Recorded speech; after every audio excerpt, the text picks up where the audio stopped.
5-ാം അധ്യായം. ഞാൻ വീണ്ടും തലപൊക്കി നോക്കിയപ്പോൾ പാറിപ്പോകുന്ന ഒരു ചുരുൾ കണ്ടു. അവൻ എന്നോട്, നീ എന്ത് കാണുന്നു എന്ന് ചോദിച്ചതിന്, പാറിപ്പോകുന്ന ഒരു ചുരുൾ ഞാൻ കാണുന്നു, അതിന് 20 മുഴം നീളവും 10 മുഴം വീതിയും ഉണ്ട് എന്ന് ഞാൻ ഉത്തരം പറഞ്ഞു. അവൻ എന്നോട് പറഞ്ഞത്, ഇത് സർവ്വദേശത്തിലേക്കും പുറപ്പെടുന്ന ശാപമാകുന്നു.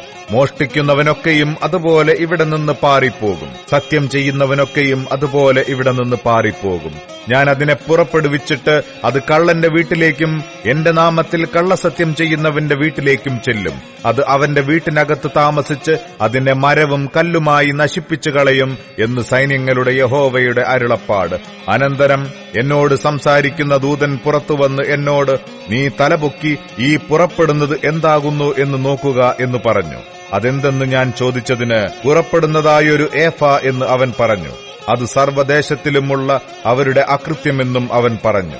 പിന്നെ ഞാൻ വട്ടത്തിലുള്ളൊരു ഈയപ്പലക പൊങ്ങിപ്പോകുന്നതും അവിടെ ഏഫായുടെ നടുവിൽ ഒരു സ്ത്രീ ഇരിക്കുന്നതും കണ്ടു. ഇത് ദുഷ്ടതയാകുന്നു എന്ന് പറഞ്ഞ് അവൻ അവളെ ഏഫായുടെ അകത്താക്കി ഈയപ്പലക കൊണ്ട് അടച്ചു.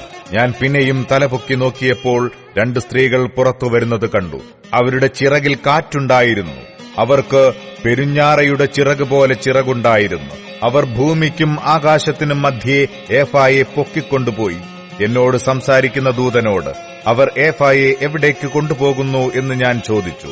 അതിന് അവൻ, ചിനാർ ദേശത്ത് അവർ അവൾക്ക് ഒരു വീട് പണിയാൻ പോകുന്നു, അത് തീർന്നാൽ അവളെ സ്വസ്ഥാനത്ത് പാർപ്പിക്കും എന്ന് എന്നോട് പറഞ്ഞു.